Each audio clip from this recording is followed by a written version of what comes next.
Hey, it's time for another last second live stream with Aaron. I guess it's Aaron live. My dog's down here. He's very shaggy and needs a haircut. That's today's important information. I've moved some lighting around. I don't know if it's improved anything. It probably hasn't. It never does. Yeah, here I am back in the saddle again. Isn't that an Aerosmith song? I think it is. Oops, Facebook just canceled me. They keep busting me for using Muzak that I got off of my iMovie program that's copyright free, and they keep trying to tell me that I'm breaking copyright law by playing music that is copyright free. It's very annoying. But anyway, so let's see if I get shut down again. Let's see who's here. Well. Flying Saucer came in early, way early. This is before the show started. How about that? Round of applause for getting here early.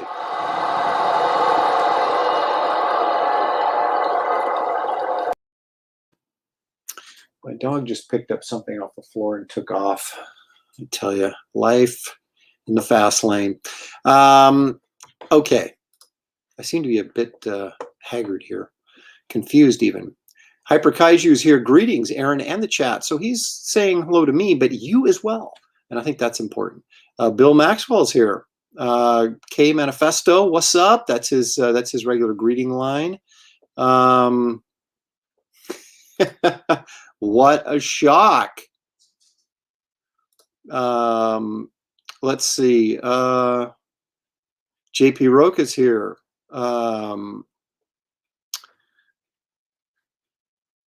Sequential artist, time for artistic excellence. Thank you, sir. Appreciate that. You know, I checked on those Atomic Toy Box pages you were curious about, and if you were interested in the painted ones, they don't seem to be there. If there was some other ones, maybe, but those painted ones are gone. Michael Frey, good afternoon to you. It's 12:30 right now here. Excuse me. So it's kind of lunchtime, but I guess it's afternoon. Lighting looks much better, Bill says. Well, thank you, Bill. All righty. So I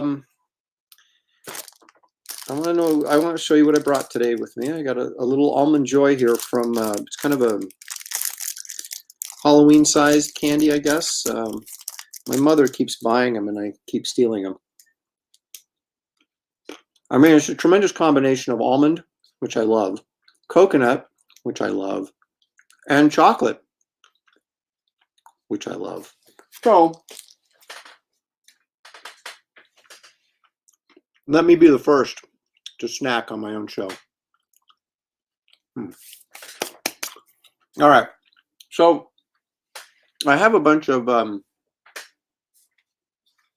sketches to do. Yeah, from Ken Carson's show on Monday night, Leftovers. Now you saw this, Planet Hulk, Two-Face, Gwen Stacy from the last live stream, and of course the always beautiful Man-Thing from last live stream. Well, I also did this Thor frog, which I felt was kind of boring.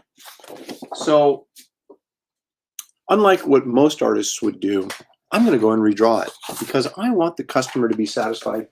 And quite frankly, I want to be satisfied.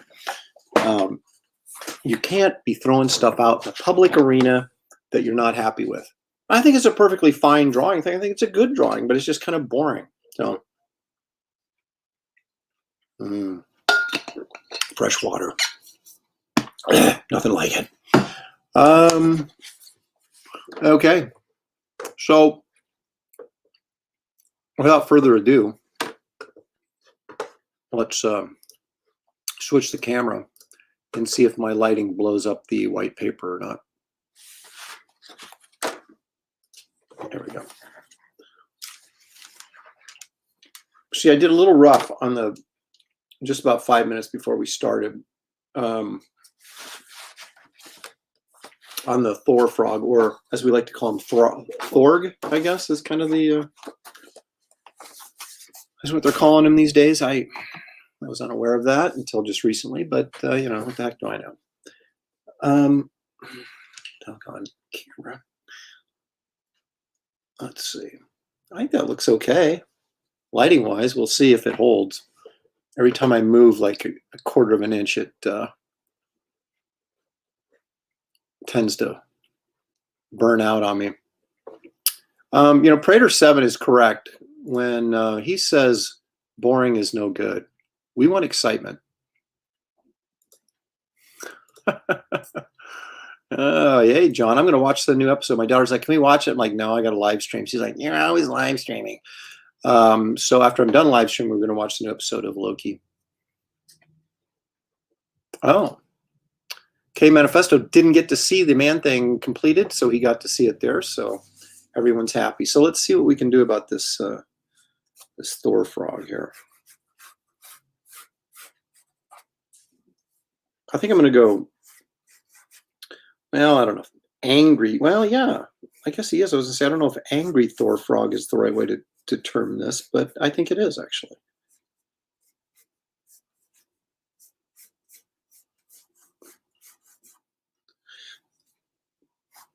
I remember when I first time I stayed with Walt and Wheezy Simonson many moons ago. And he had all of his original art there, and I was kind of, you know, going through it and looking at, you know, his Fantastic Four pages and his Thor pages, and I came across the Thor frog story. So I was, you know, looking at the originals, of course, and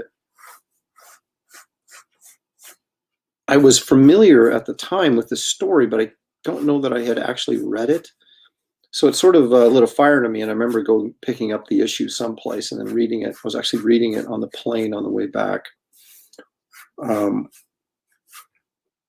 Yes, unashamedly, as a much younger adult reading comic books in public, I was doing it. And it was this story that made me do it.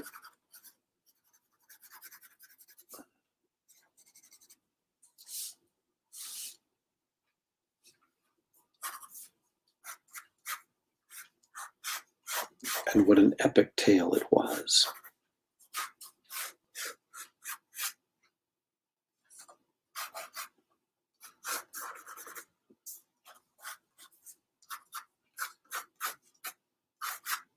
This is much more interesting to me than what I did previously.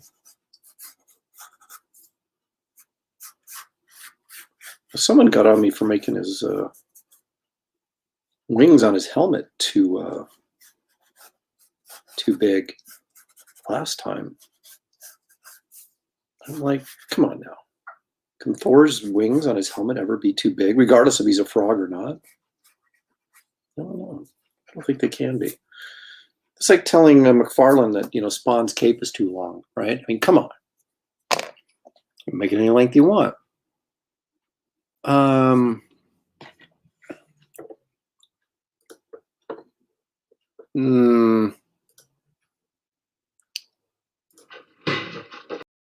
That's what I think about that. There we go. There you go, Jeff. Thank you.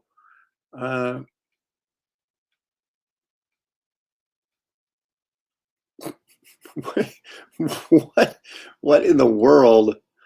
Oh, I see. Hyper Potato says earlier that, hey, I'm here. I survived more driving lessons with my teen. Man, tell me about that. I gave up. It was too dangerous. Yeah, I remember a girl my class drove the driver's ed through the railing when they're parked. Oh, man. Yeah, I'll be doing whatever I can at that signing. He's talking about Kansas City, doing a signing in Kansas City. And hey, Shelley. Oh, she escaped. Samantha? Shelley? Will you check on the dog? He ran out of here with something in his mouth and I didn't see what it was. I don't know. He's downstairs, I think. Where are you? Okay.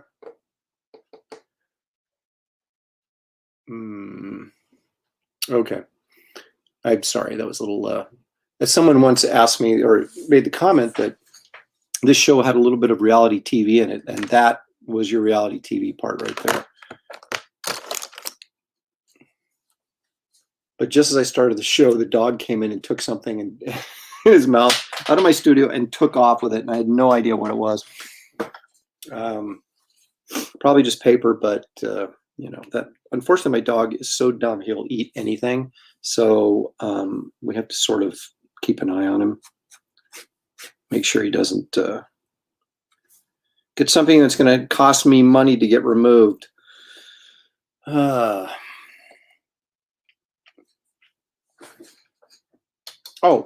so anyway, about the Phoenix Comics thing.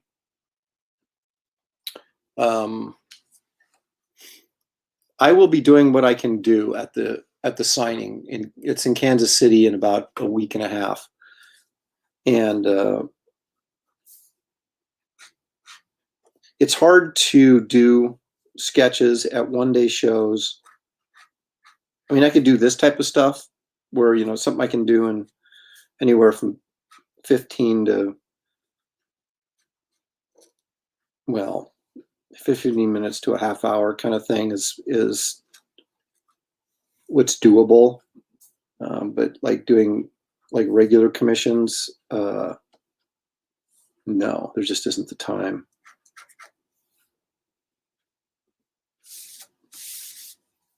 But these I can do relatively quickly and you know, make sure I get everybody's requests in.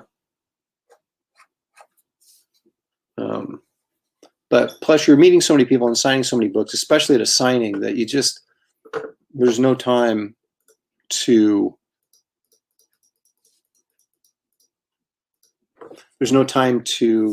do anything really sort of lengthy or involved. I did a signing in Phoenix in April when I picked up my daughter from college, and it was pretty dead, really, to be honest with you. And even then, the guy came in and had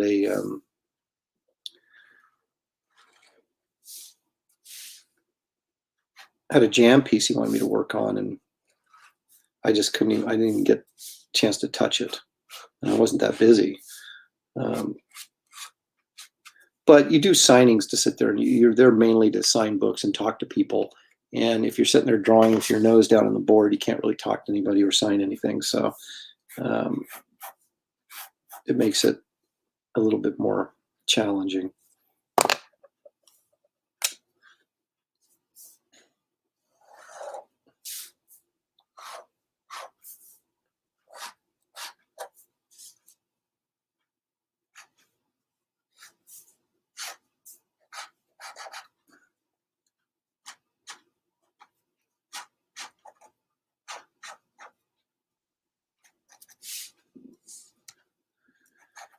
Back to, I think, maybe even full-time going with the microns. I don't know if I'm going to stick to the Le Pens.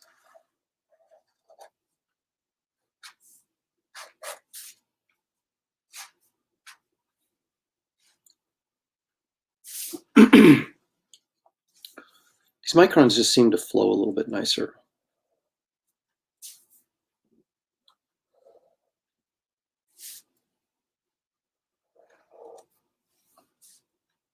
That's an angry Thor frog, and I think that, or pardon me, a Thorg.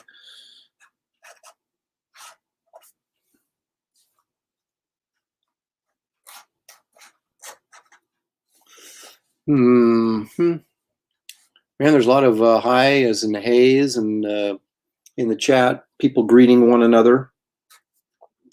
It's kind of like a potluck. Everybody brought their own snacks, of course, and I'm sure.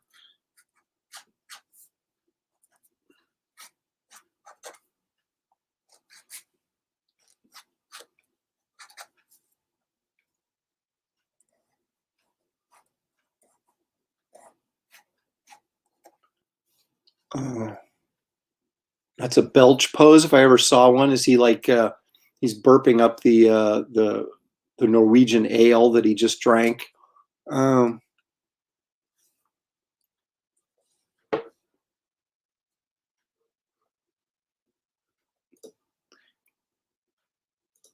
there's a true statement. I haven't been in comics my whole life and have only recently gotten around to Walt Simonson's stuff. Holy cow, he sure made some amazing stuff. Yes, he did. Some amazing storyteller. And I mean, if you're really into kind of breaking down and analyzing, you know, what you're reading in terms of an art form, his storytelling techniques, you know, the way he lays his pages out and the different things he does to visually tell a story are quite remarkable.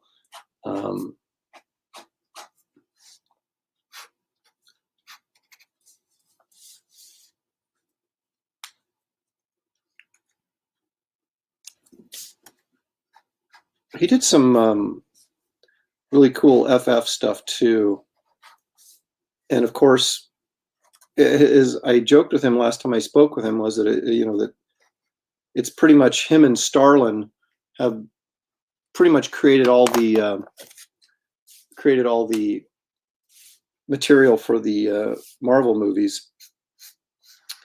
And true to form, they're using his TVA, the Time Variance Authority, which he created in the FF, which was actually a pretty cool storyline. And he did some really, I remember him showing me the pages from that issue, or one of the issues of that story arc that basically dealt with the Fantastic Four moving in and out of time. And he was showing me the, you know, the panels and stuff and explaining what he was attempting to do to create sort of this sort of time travel effect. He says, I don't know if it really worked or not, but it was very interesting stuff.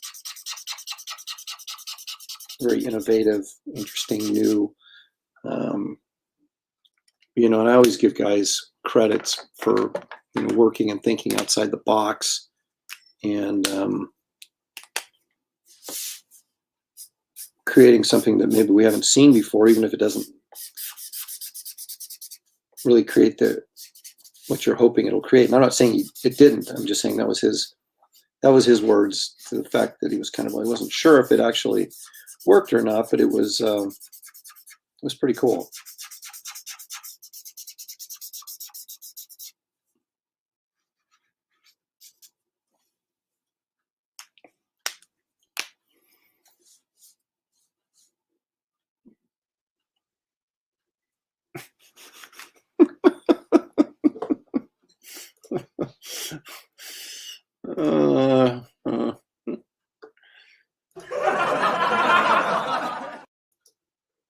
I might put some in there.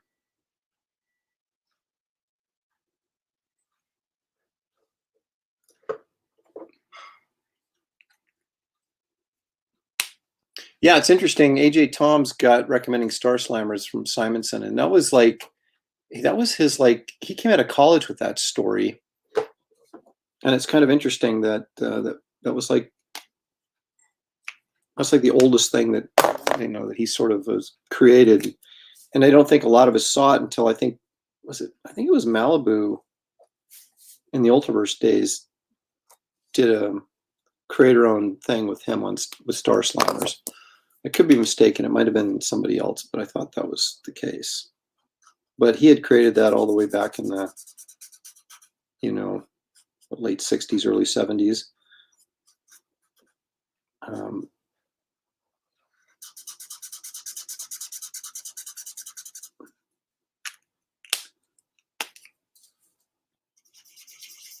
And that's funny how a lot of us will come up with these concepts. Well, like Wraith of God, for example, which is on Indiegogo right now on its pre-launch page. There's a little trailer there and information for you guys to check out, and please sign up. But that was a concept that I came up with that I'll elaborate on here in a few minutes.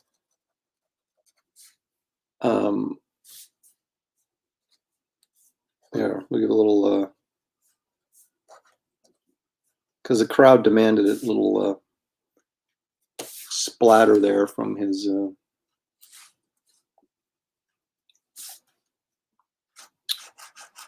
beer burp, I guess. But yeah, the point being that a lot of concepts. I think the same thing was true with Erik Larson's Savage Dragon. That was something he did a long, long time ago. Or Ethan Van Sciver's Cyber Frog. It was the first thing he started off doing before he got into mainstream comics, and now he's doing it again.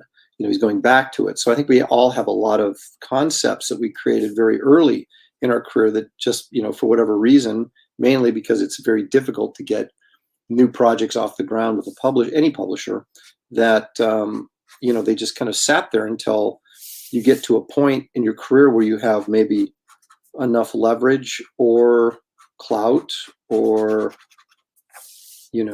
gumption to go out and do it yourself, that you can get some of these projects going. I still haven't refilled my black out of fear of making just a horrifically colossal mess.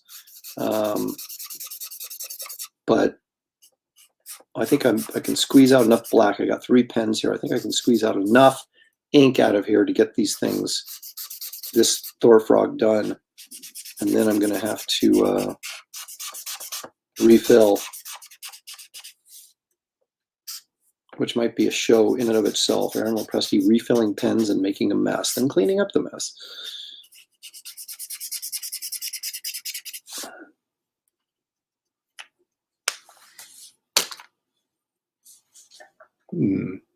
Excuse my shoulder. There we go. I'll grab a 0.3 here to do some line work.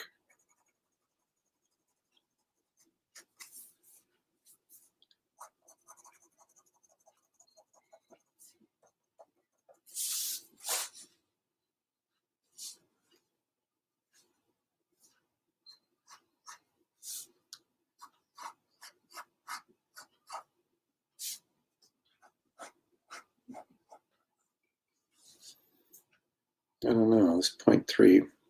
This isn't smooth paper. I got the vellum paper to do these on. And so it takes away, I mean, if you're working on smooth paper, this this is a 0.3, is going to give you a fairly decent sized line thickness, but it breaks up on this vellum paper because it's rougher. So I could actually probably end up going with a larger pen to do my line work, and I'll still end up with the effect that I want.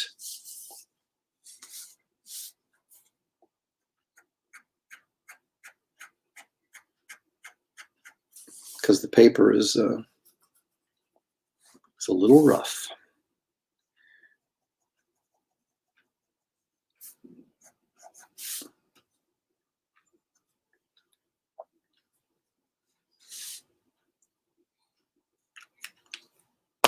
So if I do long, broader strokes, which I'm going to do here, I'm going to have to go with a thicker 0.8, and that works just fine.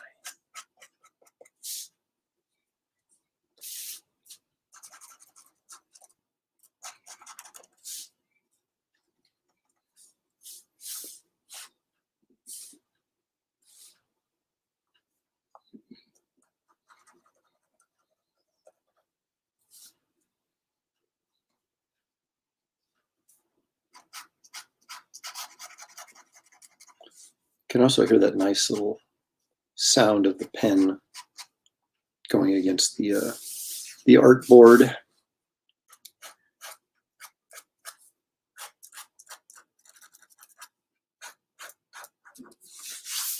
Whereas on the slicker paper, that wouldn't be as obvious. Not that it matters.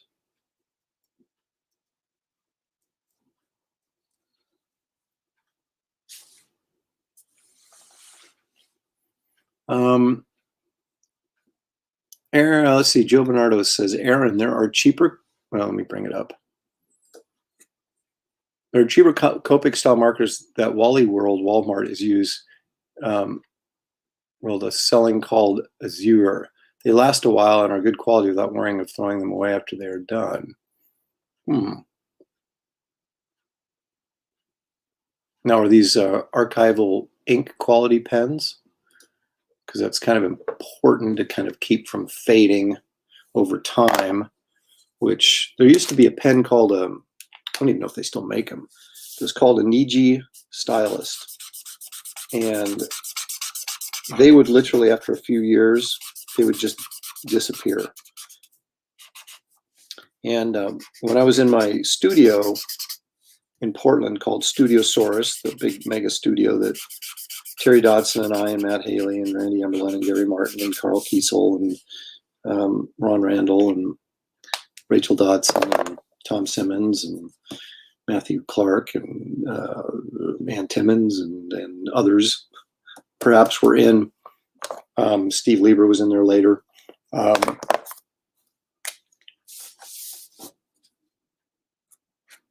We had this big board attached to the wall of the studio. Big, like we bought like 3 or 4 pieces of 24 by 36 white board, and we put it up there. And basically, whenever an artist came in and visited our studio, we had them, do a drawing on the board because we thought, oh, that'd be cool, And so Arthur Adams and Kevin Nolan were both, smart because they probably thought that, oh yeah, they'll, if he drew Batman and Arthur Adams drew an X-Men or something on there, that we'd just, break the thing down and sell it. Which was never, that was not going to happen, but I can understand why it would be a little, So they basically drew self-portraits of themselves, which was actually kind of funny. But Mignola was there, and Mignola actually drew this gigantic Hellboy. It was a tremendous piece. Probably, the actual figure was probably, I don't know, 18 inches tall or bigger. I mean, it was a really large Hellboy piece that he did, right? Which, of course, right now would be worth, thousands of dollars probably. But he drew it in a Niji Stylist, right? And I still have the boards from that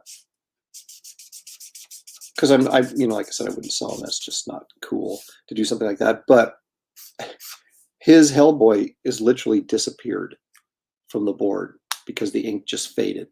I mean, there's nothing there hardly. You can barely see kind of the outline of what he drew. And it was really sort of heartbreaking, not in the sense that, oh my gosh, I could have secretly sold this and made a couple extra grand. It's more like, that was just a great piece and now it's just gone. It's just disappeared.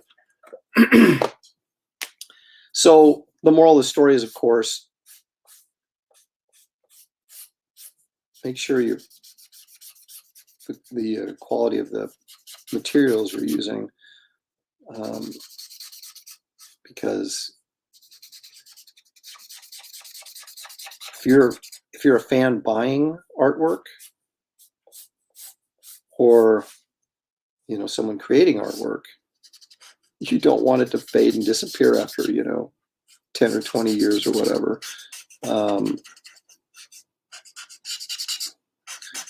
So in the last, I don't know, 15 or so years, you've seen a big movement towards everything being archival ink, which I think is good because, again, you want your piece to have some longevity. See, some guys used to do stuff, quick sketches and Sharpies and stuff like 20, 30 years ago, and that stuff would start to fade and turn purple.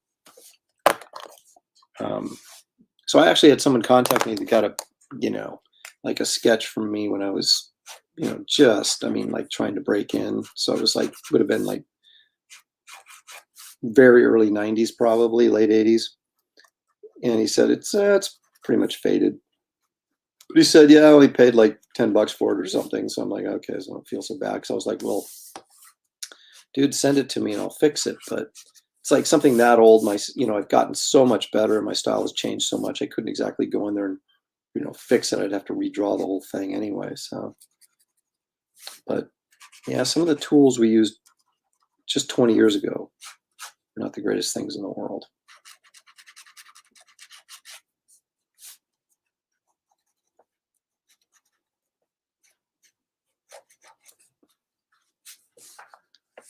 I think I want to ink with Sharpie. I had to put the brakes on. Oh, there we go. Absolutely. Although I will say this, that the new Sharpies supposedly don't do that anymore. They fixed them, but still, I wouldn't use a Sharpie for anything that I was paying money, or I wouldn't let him use a Sharpie for something I was paying money for. Cold Crocodile Press is my publishing nomiker, if you will. I'm actually incorporated. So it's Cold Crocodile Press Incorporated. Do I have a, well, I don't have the, let me show you this real quickly. You can see the logo. It's right there is a stork painting on the alligator, and he's dripping some paint on his nose.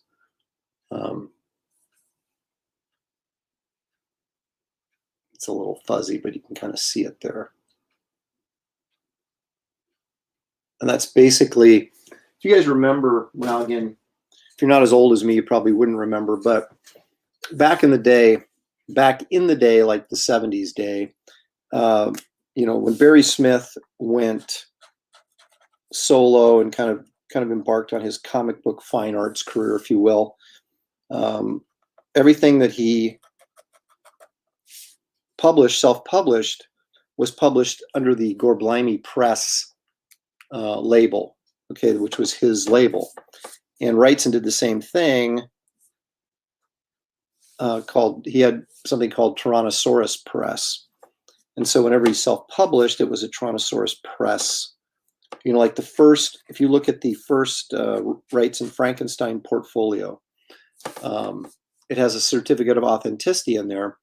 And it basically says Tyrannosaurus Press, which was Wrightson's own label. And so Cold Crocodile Press, me being the little imitator of the 70s that I am, I said, well, I'm going to do like Barry Smith and Bernie Wrightson did, and I'm going to create my own publishing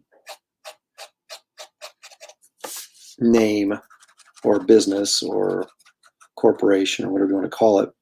And so Cold Crocodile Press is what I publish all of my like sketchbooks and art books and things like that under. I'll be going with Empire Comics is what I'm using for my comics publishing, but they would be an offshoot of Cold Crocodile Press would be Empire Comics. And that's what Wraith of God is going to be published in as part of the Empire Comics line.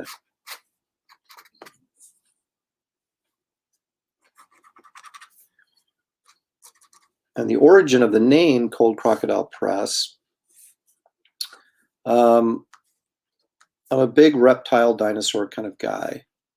And so I was trying to think of, something. I couldn't do dinosaur because I didn't want to copy Wrightson so blatantly, right? And just say, well, he did, I'm going to do Stegosaurus Press, or whatever, because he did Tyrannosaurus Press. I was like, okay, I can't do that.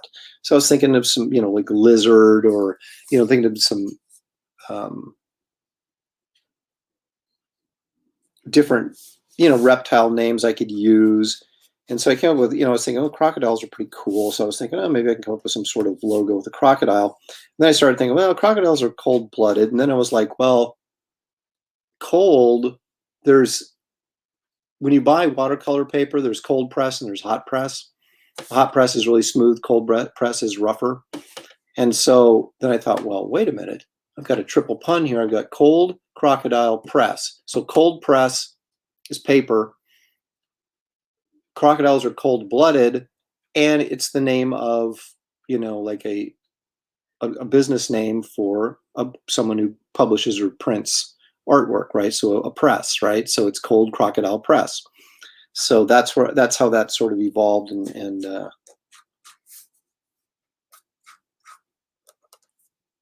came into being. And I came up with that 25 years ago, probably. So I've had that for a long, long time. And you look at some of my older sketchbooks, they all have the Cold Crocodile Press. Even my first one has the Cold Crocodile Press logo on it. So, all right, that's a much better Thor frog, I think, than the other one.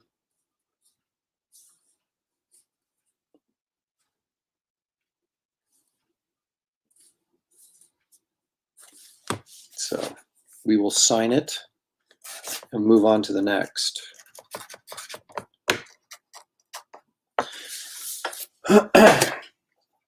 But yeah, there's my back. Say hello to my back. But before we do that,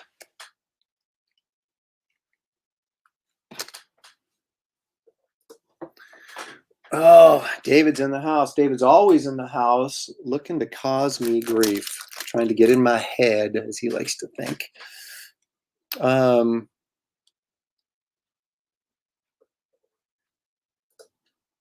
That's an interesting thing. I don't know when they corrected the Sharpies. It could have been that long ago. Time flies, man. I can't even, I think, oh, they just did it a couple of years ago. And you're like, oh, wait a minute, that was 20 years ago. So it's very possible that, but, and they might have had different, like you said, industrial or regular. I mean, I don't know.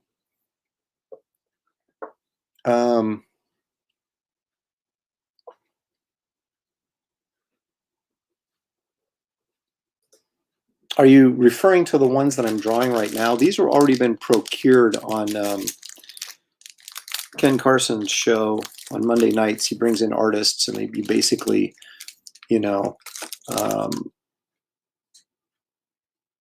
get sketches, pay for it, get, and ask him to do, hey, will you do a sketch of Howard the Duck or whatever, and pay for it there. And that's where these are kind of leftovers, because I had to leave the show after about an hour.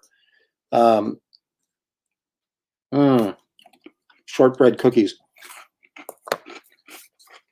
So anyway, all these are spoken for. I do have other pieces available if you're interested.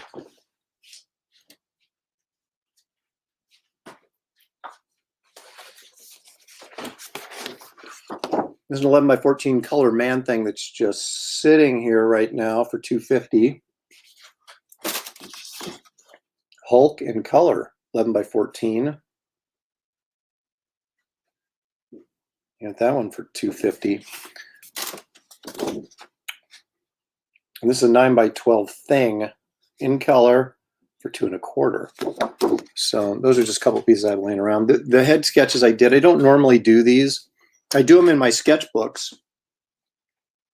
which I showed you here was the Raw Imagination, 20 years of sketches by me, 64 pages, full color hardcover. And I do sketches on the inside of these, like I did that girl, what's her face, from Green Lantern, who ended up being Star Sapphire. Anyway, I did her drew that in here yesterday on the show. And you can get one of these sketchbooks. They're $25, signed and numbered, limited edition, 750 copies. But you can get a sketch inside for an additional $20. So it's $45 plus $5 shipping. That's $50 total. We'll get you one of these with a sketch on the inside, your choice. So anyway, that's the only place I'm doing head sketches, other than I did them for Ken's show as a special thing.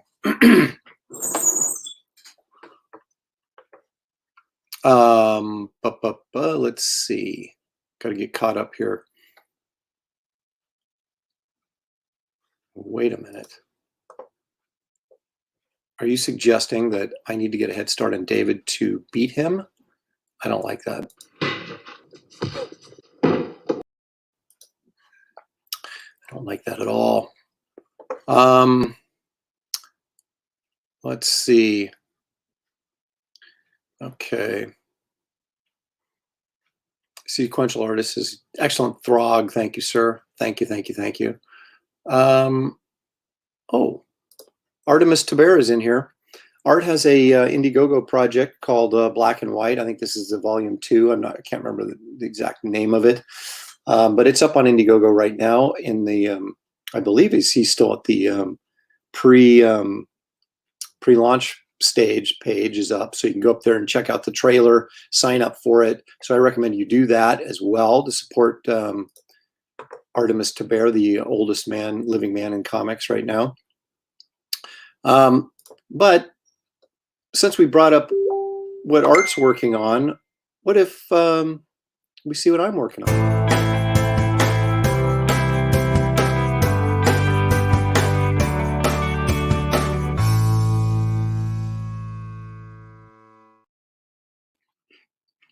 I'm working on this cookie right now. That's what I'm working on.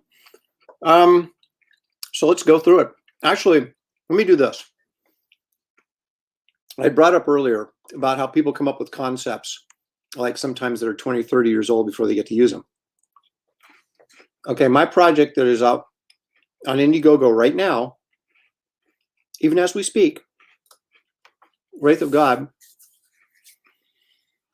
I have a pre-launch page up on Indiegogo. The link is in the description here on the YouTube channel. If you're not watching on YouTube, if you're watching on Facebook or someplace, or I guess it's the only other place you could be watching is Facebook.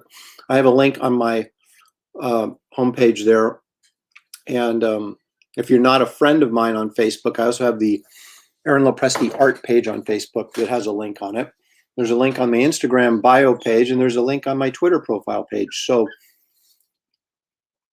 no matter where you are or what you're doing, you can get to this. And so I'd appreciate your support. Go there and check it out. There's a little video that runs, a kind of a teaser trailer. I'll be having a longer trailer come out when the thing goes live. But I'm looking right now to get an email list going of people that are interested in this project. So I appreciate you going over there, dropping your email in there so that I can bombard you with pleads to buy when it actually goes live. But anyway, oops, sorry, wrong one. I have 2 covers available that are going to be available on this graphic novel. It's a 72-page graphic novel. This is the Marvel Retro one from harkening back to Marvel's covers from the early 70s. And I also have a 3rd variant cover that a very big name artist is doing and working on right now, and we'll reveal that later. But all that to say this concept for Wraith of God was created back in '96, okay? And so was this art. This was the very first page. And I actually did this. This was all inked in pen, much like with the Micron stuff that I was using here, on watercolor paper. So it's really rough because I wanted to get a more textured look and feel to the artwork. So this was the first page. And then it opened up into the double page spread of this, where the Wraith comes across this, corpse out in the desert of the Old West there, which was a victim of a werewolf. But this was originally going to be the opening to the story, but I didn't feel it provided enough information and setup.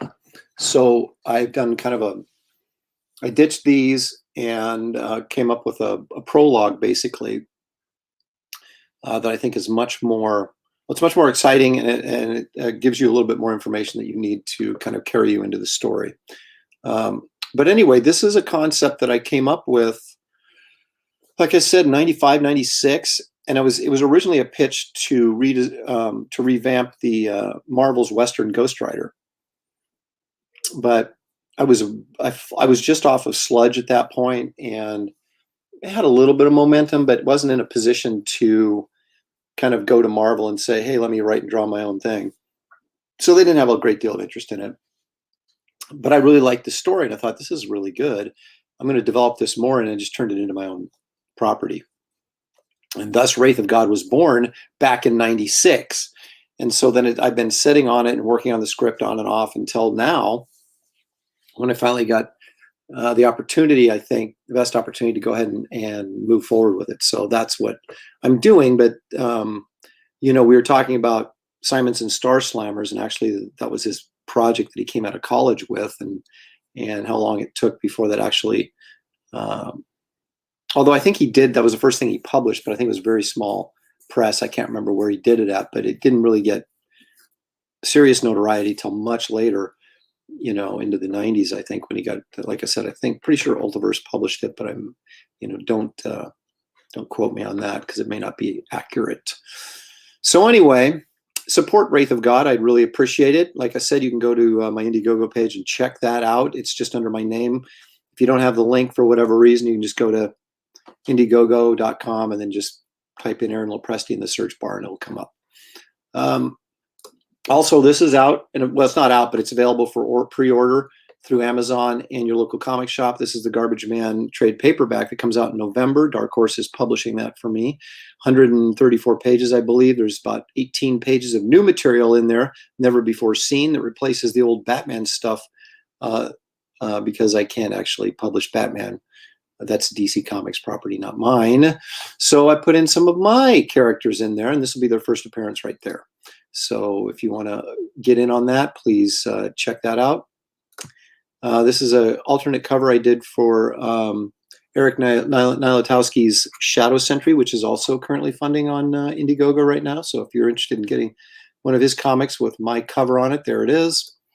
This is my alternate cover for Graham Nolan's Alien Alamo, which is in demand right now on Indiegogo. So a lot of stuff going on in Indiegogo, and appreciate you guys checking it out. I would also greatly appreciate it if, well, let me just do this.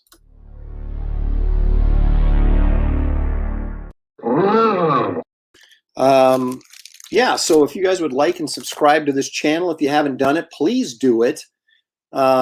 We are almost at 1,000 subscribers, and that's when the big party hits. So we don't want to, we got to get to 1,000, and we are climbing that mountain to get there. So if you haven't subscribed to this channel, please do. It's free, doesn't cost you anything. It's just, all you have to do is click that subscribe button and get us up to 1,000.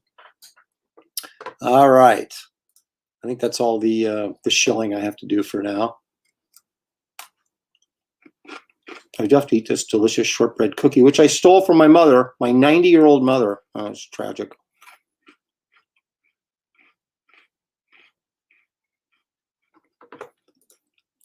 There is quite a bit.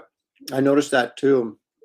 I don't know, maybe we're seeing it's weird how some things just sort of, come together and all sort of appear at the same time. Like I said, mine was created like 25 years ago. And the only reason it's a Western is because I was thinking, well, why don't I take the old Ghost Rider and see if I can do something with him, or this wouldn't even have been a thing. So, but also doing a Western for me is so far outside the box of what I normally do that I really wanted to challenge myself and do something different and interesting. So David says, I like seeing inkers taking on the lead art duties. We get to see what their accumulated years of learning from other artists and their own interpretation and action. That's a very good point. Thank you, David, for contributing something positive to the stream.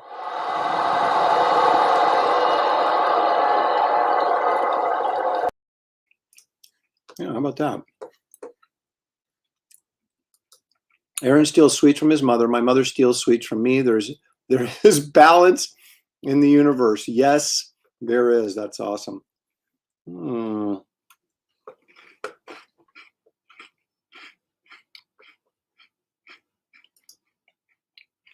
you show the pieces you finished for me so far? People are nice to see. Ken, I've been showing them all. You just came in late, but I'll show them again because I'm so nice. All right. First, we'll attack the controversy. That was the original Thor Frog I did. Oh, that was boring. So I've done this one, which is much more exciting. So that's the one your bidder is going to get. This one, I guess, we'll stick in the old portfolio. And if someone wants a boring Thor Frog, maybe I can work out a deal with them. But there's that.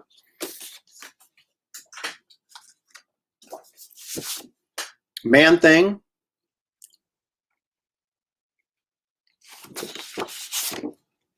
Gwen Stacy. Two-Face. And, of course, Planet Hulk. Well, it's not the Planet Hulk, it's Hulk from Planet Hulk. So that's what I've got done so far. And that's 5. I got 3 more to do. I'm going to do one more on this stream, and it's going to be, drum roll please, Black Widow, I think. Yes, it is. The thing with Black Widow is she's become so sort of iconic in pop culture through the movies that it's like, do I do the comic book version or do I do the Scarlett Johansson version? And by Scarlett Johansson version, I don't mean I'm going to draw Scarlett Johansson, because I'm not. But, you know, the shorter hair or the longer hair, really, I guess, is kind of what we're talking about. Or the old Marvel black outfit. And honestly, that's what I'm going to do because I like it. You think. Of course, David will be returning. I have a really kind of a crazy schedule the next couple of weeks because I'm going to be going to Kansas City for a show. And because that's going to break up my whole next week. And then 2 weeks after that, excuse me, maybe 3 weeks. Mid-August, I'm going to Tennessee for store signing. But I am bringing David back for competitive drawing round 4 on my Sunday show soon. So we'll see if he's in my head or not. No, I haven't heard. So maybe, hopefully he's not dead, but that'll be breaking news on the next live stream.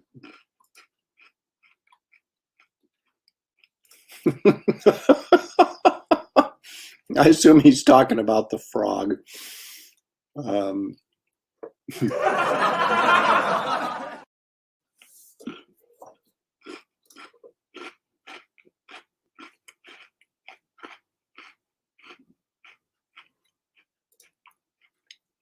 Yeah, well, Bernie's a huge influence on me, obviously.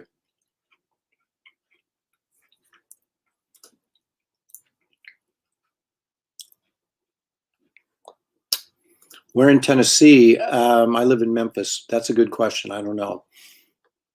It's like it's just like right out of Alabama. Like the top of Alabama and the bottom of Tennessee. So it's like, I think it's like 45 minutes to the border of Alabama. So, you're welcome, Ken. Thank you. Dude, I just did. You guys come in late and making all these demands on me. Yes. That's available. That's available. And that is available. The 11 by 14s are $250. This guy is $2 1/4. He's 9 by 12. That's the color pieces I have available sitting around. I'm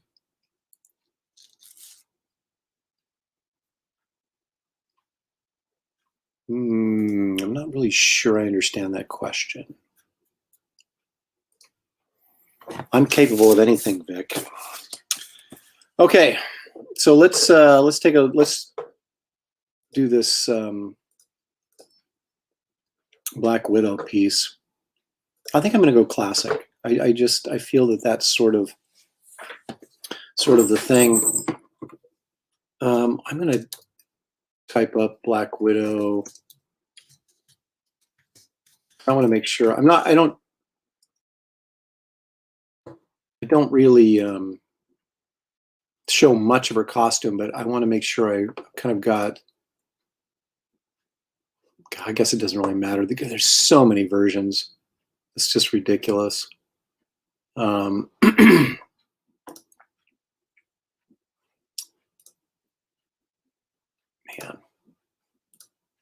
Okay, that's what I thought. Okay, that's what I thought. All right.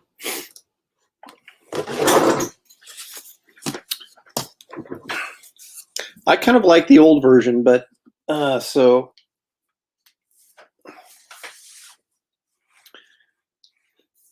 that may be what I end up doing. Let's see.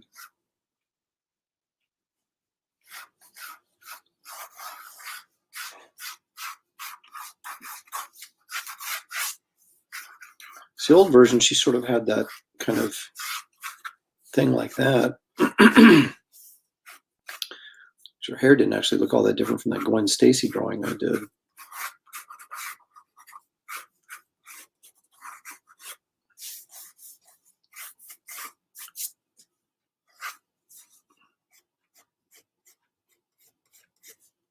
If you remember when they couldn't figure out what to do with Black Widow for the longest time in the comics. I mean, she showed up in Amazing Adventures for a little bit in the 70s. Then she would guest starred in the Daredevil comic, and sort of became sort of a romantic interest of Daredevil's.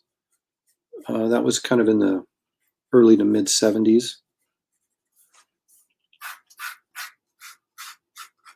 Then they put her in the rather ridiculous super team, the Champions, which featured her, Hercules, Iceman, Angel, and Ghost Rider.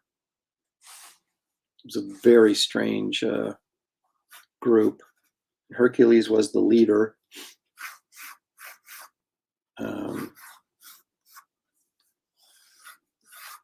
So I thought that was kind of, I bought it, of course, being a kid. The first issue came out and I was like, ooh, cool. This will be the next Avengers. Of course it wasn't, but I got it anyway. I don't know if I consistently bought it. I bought the first issue, then I kind of read a few after that. Maybe it was too dumb and that's why I quit reading it. I don't know. I really don't remember.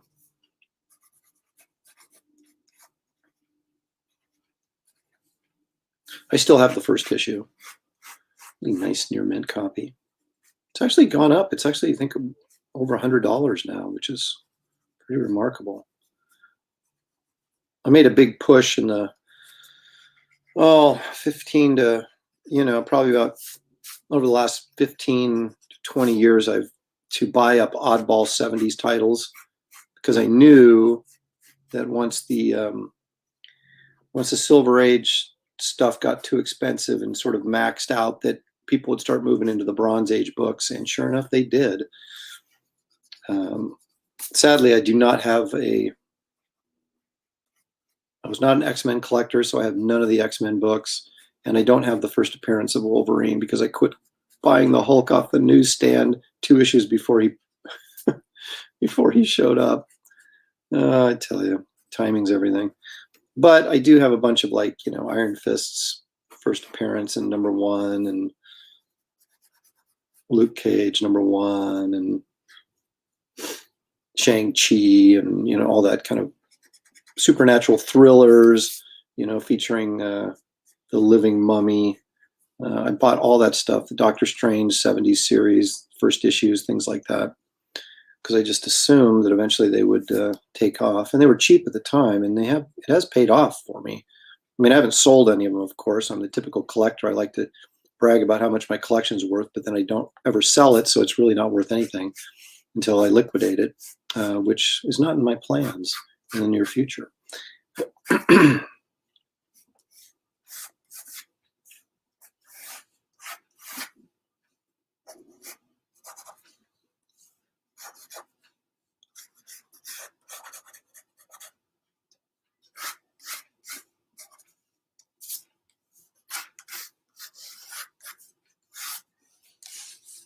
Ugh, blinded by the light. There we go. That's what she looks like.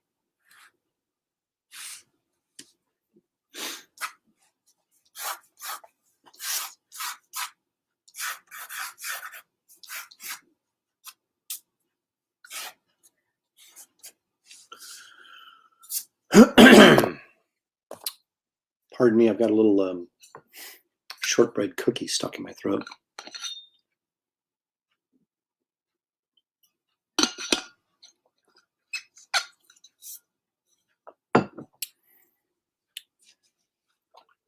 Well, it's interesting right here that if this movie had been done in the 60s, Raquel Welch would have got the part, I'm sure.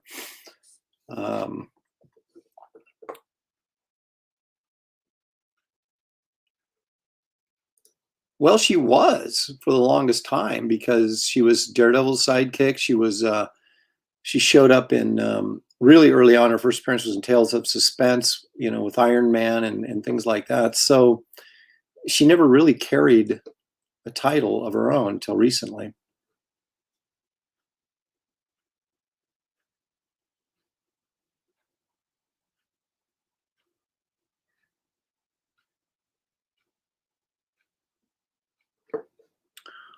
Well, it's actually, I've seen it. It's actually pretty good. There's some,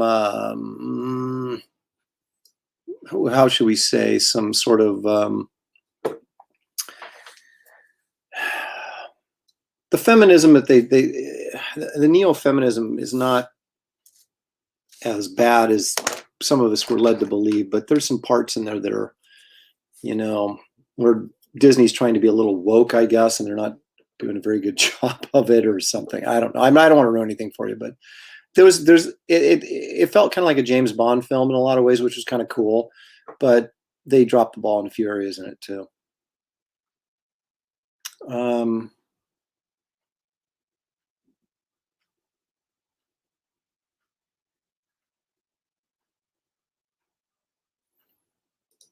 That depends how much money I raise. If I may have to do it myself, I hope I don't have to because I'm a super slow colorist. But I have some people in mind that are quite good that I can get out of them what I want. Well, that's the thing. Yeah, whose sidekick was she? She was whoever's book they put her in.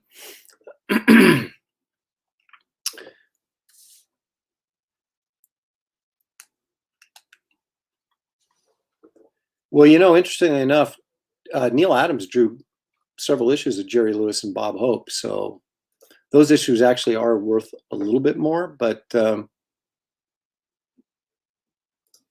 I'm wearing a Blazers hat, and I'm in the Portland area.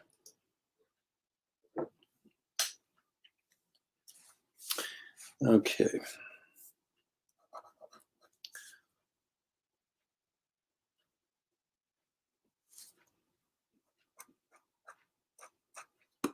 Now, Vic, if I colored the book in colored pencils, it would never come out. It would take forever. I am a person, though, that does kind of prefer old school coloring because I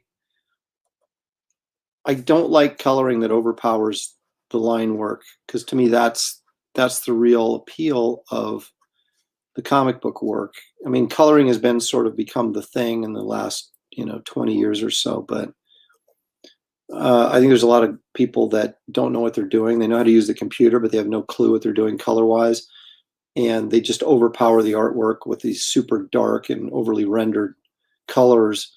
And a lot of people have come to expect that and think that's good coloring, but I do not. I tend to go more understated coloring. If you take a quick look at, for example, I colored both of these. Now that's more of a modern approach, but it's still not crazy, This retro cover, this is more of basic, there's a little bit of shading and stuff in here, but not a ton. It's flat color with a little bit of shading in there. And that's more the approach that I would prefer to take, so that the line work and the black and white artwork carries the day. Because I think you got to make good color choices, right? That's the first and foremost. Understanding how the color works together, color harmony, if you will. And so you got to have someone that can make good choices in that regard. And like I said, if the campaign does as well as it should do, and as well as I hope it'll do, then I'll be able to get a colorist in there to do the book who's way more proficient than I am. But if it doesn't do as well as I hope it'll do, and I have to color it myself, then so be it. At least it'll look exactly the way I want it to look, but it'll also take me much longer to get it finished, which is what I want to avoid. I want to get it out in a timely fashion, but it is a 72-page graphic novel. It's not just like, 24 or 48 pages. It's 72 pages, and there might be a few more in there before I'm done. And, that's just for pencils under a normal schedule. That's almost 4 months worth of work, just penciling. And I'm more than likely going to be inking it myself as well. So I've got to figure out a way that I can get this thing from start to finish done in about 6 months. So it can be out probably, around February or something.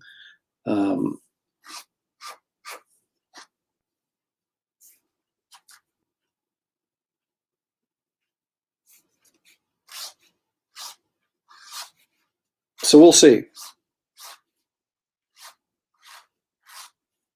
But I am doing it one way or another. It's just going to be a matter of how long it's going to take me to get it out. But if I have to do everything, but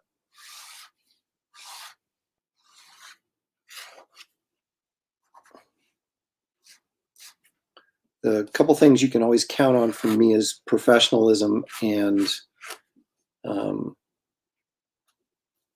quality. I mean, I'm going to give you the best I got all the time, and you're going to get it when I say you're going to get it. I don't drag my feet, and I don't. People that get commissions from me know that as well, that if you guys are supporting a project or you're supporting even, a commission or something, you shouldn't be sitting around waiting 6 or 8 months for something. And obviously a longer project like Wraith of God is, there's going to be some wait time, but, it's going to get done in a very reasonable amount of time.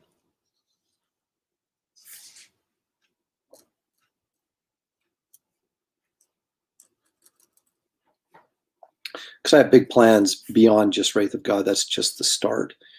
And the longer I, take to get that book out, the longer it's going to take me to realize my bigger, grander vision.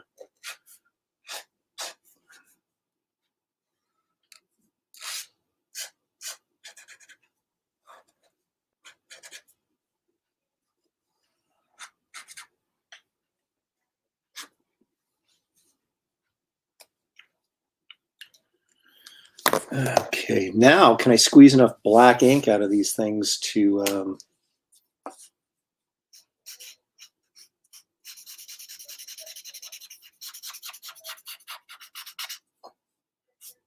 do her costume? Because that's, whenever you do a headshot of a character that doesn't have a mask, it's like you have to look for little cues artistically that you can put in there that are going to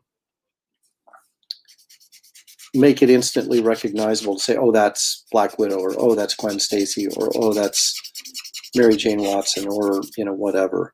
So clearly the black on her costume is what's going to make people say, oh, it's Black Widow, because it's obviously not in color, so her hair isn't going to be red.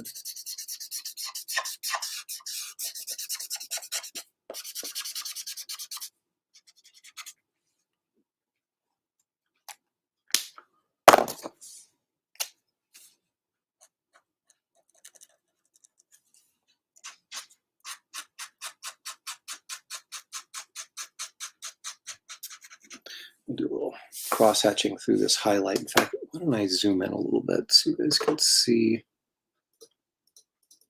because I am zoomed in. That's as far as I can zoom in. Let's see if I can adjust the camera here a little bit. Okay. Okay, so I'm cross-hatching through this highlight.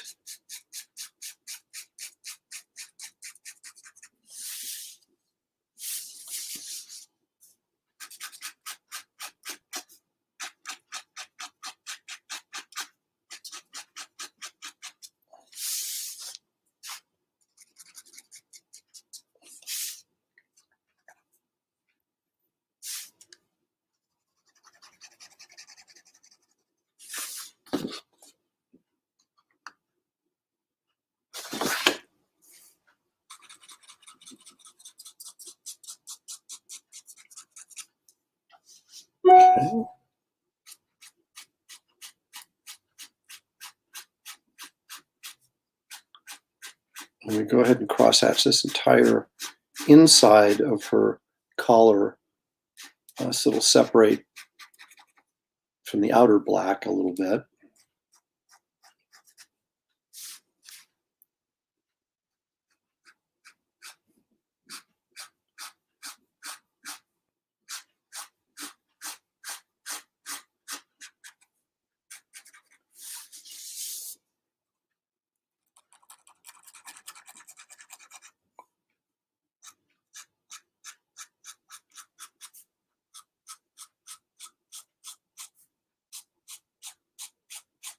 Sometimes just you look for opportunities to change the texture a little bit so you can get, a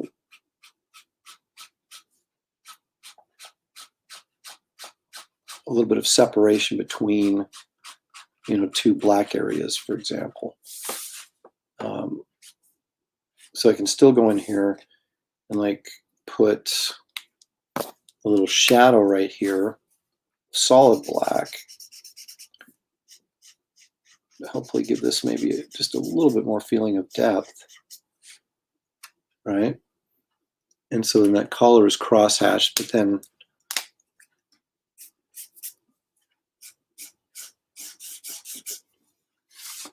this is going to be solid black. Well, almost solid black. There'll be a highlight here, like that probably. Ugh. I'm running out of black. All right. Oh, wait a minute. This one's sitting here. Maybe this one has got a little bit of life in it. Let's see.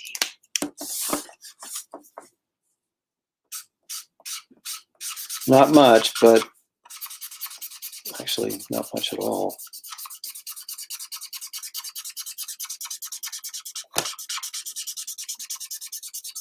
I got 4 black pens here, so I think maybe between the 4 of them I can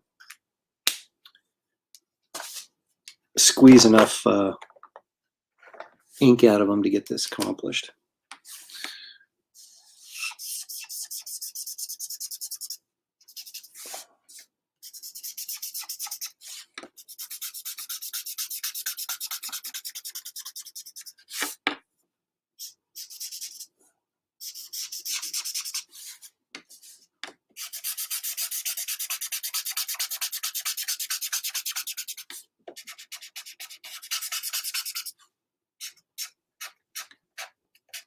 And actually, this kind of being out of ink like that makes it a little bit easier to sort of kind of break it off down here, so you get this kind of gray coming out of it, so that you just don't have a straight black line. You can kind of have it fade into the white, like you'd be doing a dry brush effect with the actual brush.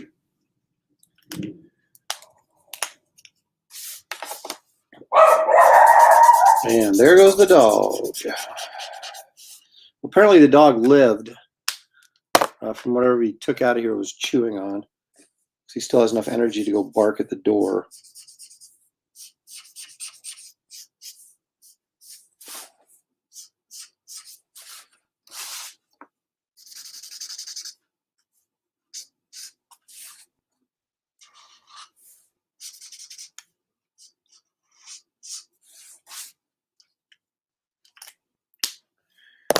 All right, I'm going to go ahead and crosshatch this highlight as well.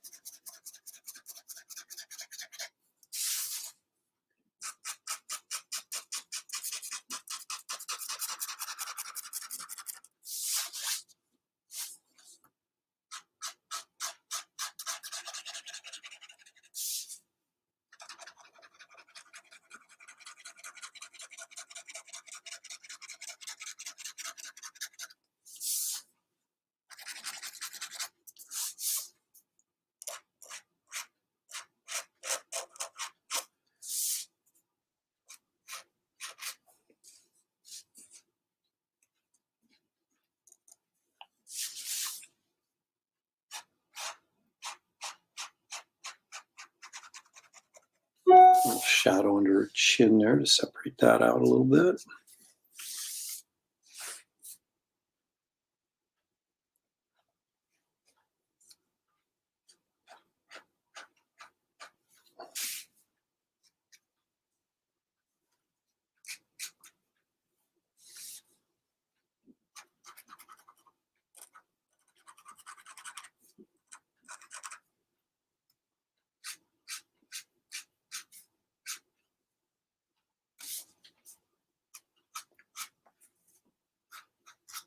A little bit more detail here in the hair.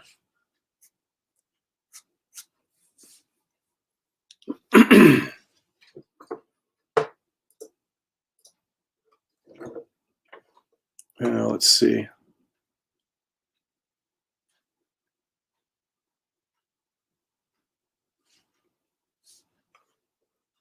Oh, I'm confusing the camera constantly. That's what I do.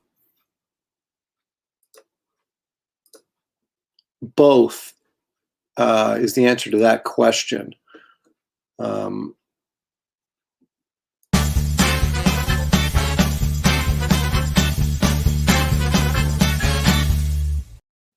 Let me elaborate.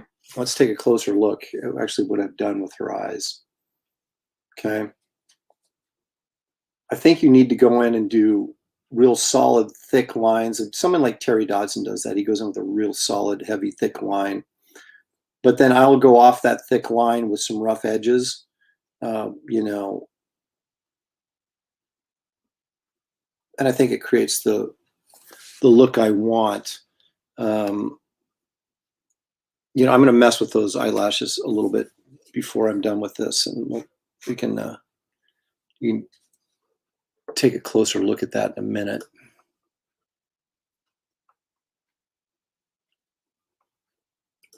I've seen parts of it, but I have not read it yet. The new Barry Windsor Smith book, which I thought was interesting. That was, I think, was it Fantagraphics that released that, which I thought was really bizarre. You would have thought that a bigger publisher with a little broader reach might have jumped on that, but and honestly, I have no idea subject matter wise what it's about.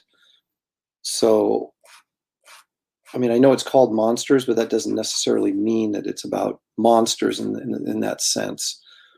You know, it's like that Charlize Theron movie where she played that serial killer. You know, the name of the movie is called Monster, and you're kind of like, well, okay, but there's not. It's like a human monster. So I don't really know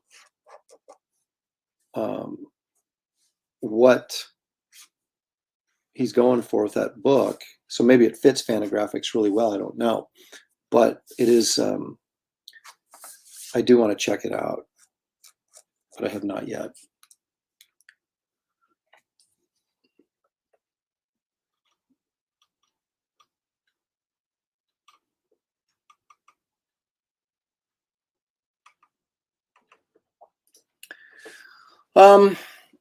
Well, what I'm going to do is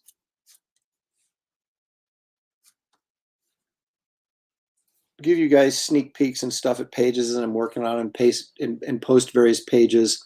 You know, I'm still getting advice from those who've already done it before in terms of how to handle that sort of, you know, do you send out like mass emails to everybody that has, you know, signed up for the book, or do you just post stuff on the campaign page so that people can continue to check it out as it goes on? But I definitely am not going to just go into hiding and for 6 months and, you know, with you guys have no clue what's going on. But I'll be, my idea is to post one way or another, either through group emails or and you know, on my social media as well, of course, although I know everybody that buys the book is not necessarily going to be tuned into social media all the time. So I'll make every effort I can to keep, you know, like even, you know, weekly updates, at least a couple times a month, updating everybody on what's going on with the project, where we're at. Yeah, it's not going to be, oh, you guys, I take your money, then I go radio silence. That's not going to happen. But I'll keep the in-demand store open as long as I possibly can. And while that page is open for in-demand orders, I'll be posting new artwork that's coming up. And obviously I'm not going to post so much that I ruin the whole thing, but you know, you'll get to see some pencils. In a lot of these live streams that I'll be doing, I'll be exclusively working on Wraith of God pages. So what I'm probably going to do is set up the camera over by the drafting table. I'll have Shelly apparently I'll have to come in and just man the message board while I'm over at the drawing table working on Wraith of God and talking about what I'm doing, and then she can relay questions to me while I'm working on it. So there's going to be a lot of different things that I'm going to do to keep you guys updated, and so that you're always part of the action as it's developing.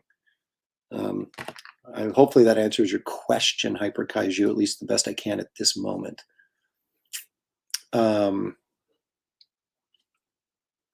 Defenders of Comics, thank you, sir. I'm going to do his show in a couple weeks.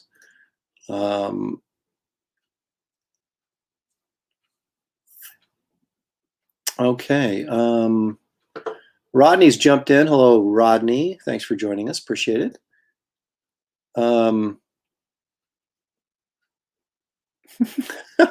We actually have our mailboxes like around the corner, so it's not attached to the house.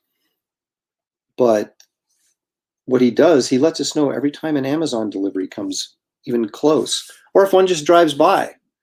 They don't even have to be coming to our house. So yeah, he's a real lifesaver, that guy. Of course, if anybody actually did try to break into our house, we'd certainly know about it very, very quickly. And then I'll just drop some white highlights over that crosshatch. Seemed like the right thing to do. All right, I promised a little bit of action on her eyes, so I'm going to do that. Where are we at?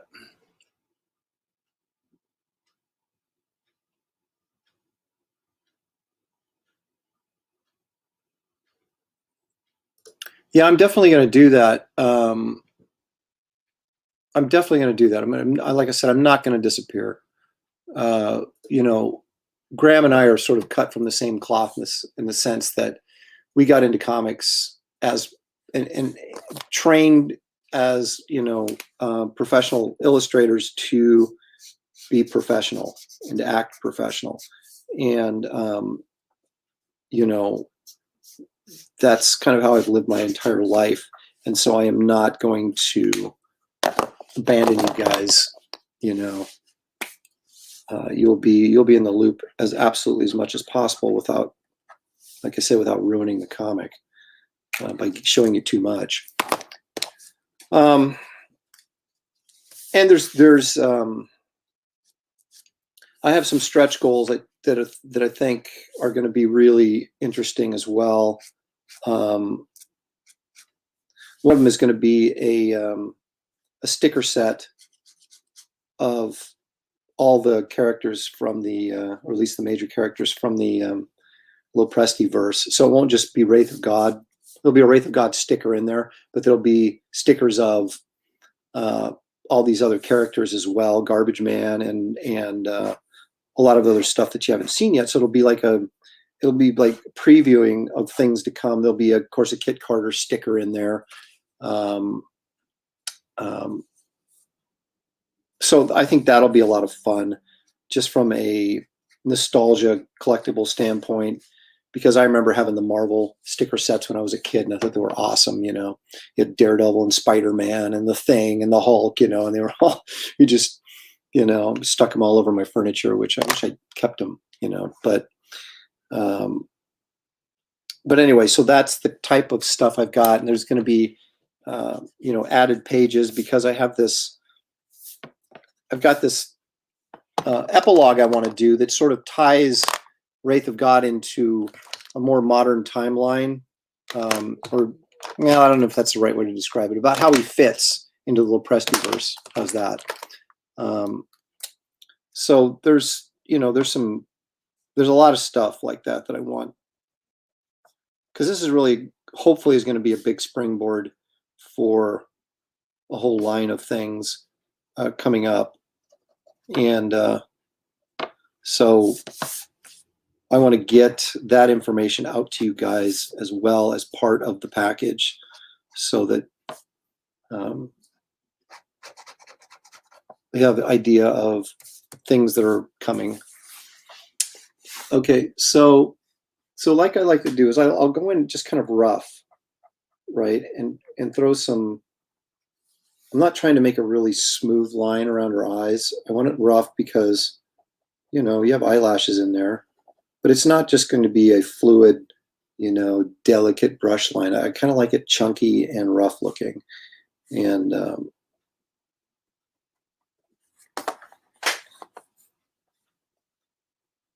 can kind of see what I mean there around her eyes. So you have that thick line, but it's not consistently like feathered. It's just, it's got some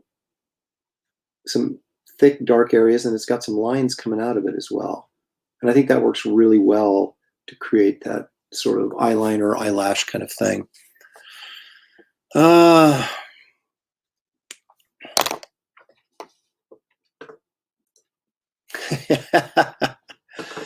Oh, good. Excellent. That's what I like to hear. It's about you and about 999 other.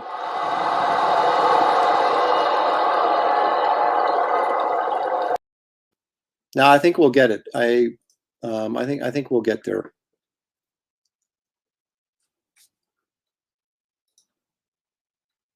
That's exactly what I finally discovered is, and it's been bugging me about looking back over, you know, how I used to ink it and how, you know, I had other people ink me, was if you ink too smooth and too slick, it's in and of itself, it's really cool to look at the line work and the control and everything. But it kind of, sometimes you can ink the life out of a drawing. You can have a really nice pencil that has real good energy to it and life to it, and then you ink it and you take all these kind of sketchy lines and turn them into one solid line, and it becomes, you know, goes from being this organic thing to like a piece of porcelain. And I want to keep a level of energy in my work that I think hasn't always translated from the pencil stage to the ink stage in my comic book work. And so, you know, especially with Wraith of God, I'm going in with a little bit looser approach to my inking style. Obviously, it's you saw the work. It's not sloppy, but there's going to be a little more rough edges, chunkiness to the line work to kind of emulate that sort of pencil energy or the energy that's there in the pencils. You know, somebody like Danny Mickey does a really good job of maintaining that in his inks. Norm Rappin is another guy who does that kind of thing too, really well. But you know, my guess is those guys are not going to be available to be inking my project, so I'll be doing it myself, and that's fine because I know what I want to do.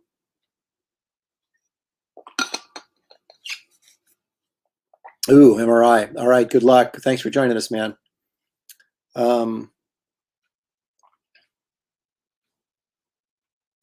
You're right. I totally agree with statistical zero here.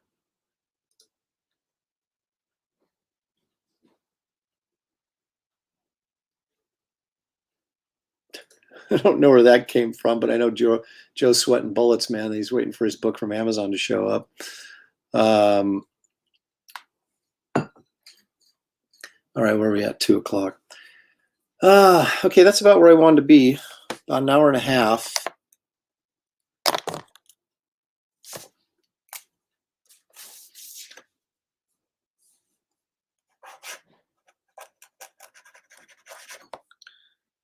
I'm doing an interview on somebody's site tonight at 7 o'clock Eastern, 4 p.m. Pacific, and I can't remember what the name of it is.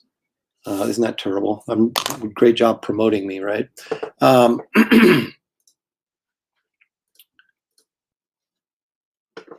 But, and then we got the professionals Thursday night. And I think Graham Nolan also has his Storytellers show this evening that you might want to check out as I plug everybody else. But I think I'll be back tomorrow to finish these up. I've got a couple more. I got I think I got a Sabretooth and maybe, I can't remember. There's 2 other ones I got to do to finish up. But so there's Black Widow.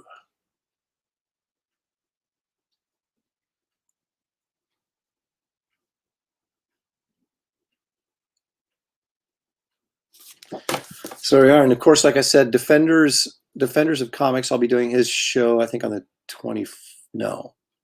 The 4th of August, I think, is what we've scheduled that for.